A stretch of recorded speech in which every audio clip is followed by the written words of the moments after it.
Tesa huija koktomani bishingte khorokbri Bangladesh ni Romkha Agartala Rail Police borokni bishingo khorokni choraibo tongo abonotui Agartala GRP thanani okra naikolai shaka tangshani sharego Agartala GRPS RPF BSF te goyenda bibak thansa angai rail station o avian khlai khorokni Bangladesh ni Romkha borokni logi khorokni choraibo tongo romjangnani mungkha Tohidul Polan Rajifa Begum borokni logi khorokni chorani mung Isha Polan te Morim Polan borok no sungmung khlai saimankha Bangalore thangna phasing borok illegally aritei Bharat phai sokpaikha agi bo 2018 bisigo waisa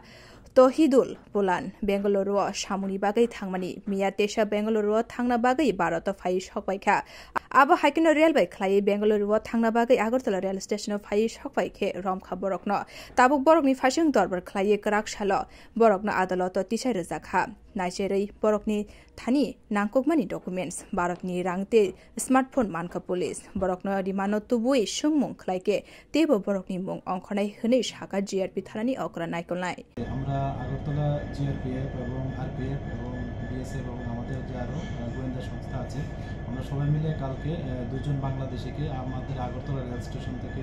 গ্রেফতার করা হয় এবং ওনাদের সঙ্গে ওনাদের দুটো বাচ্চাও আছে তো তারা অবৈধভাবে ভারতে প্রবেশ করে এবং জিজ্ঞাসাবাদে বলে যে তারা বেঙ্গালুরে যাবে তো এর মধ্যে যিনি তহিদুল পোলান এবং ওনার স্ত্রী রাজিফা বেগম তহিদুল পোলান বলে যে উনি প্রায় 2018-তে একবার বেঙ্গালুরুতে গিয়েছিল তো ওইখানেই যাবে কাজকর্ম করবে এরকম বলছে তো আমরা গতকালকে তাদের এগেনস্টে একটা মামলা নিয়েছি এবং যার মধ্যে নতুন যে আইন হয়েছে বিএনএস এবং আইপিপি অ্যাক্ট এবং ফরেনার অ্যাক্ট আছে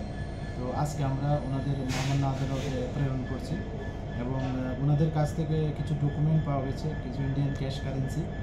তো মোবাইলও পাওয়া গেছে স্মার্ট মোবাইল ফোন তো এগুলি আমরা খতিয়ে দেখছি এগুলো এবং এগুলো মানে তাদের আসা যাওয়াতে অবৈধভাবে আসা যাওয়াতে যারাই ওনাদেরকে হেল্প করেছে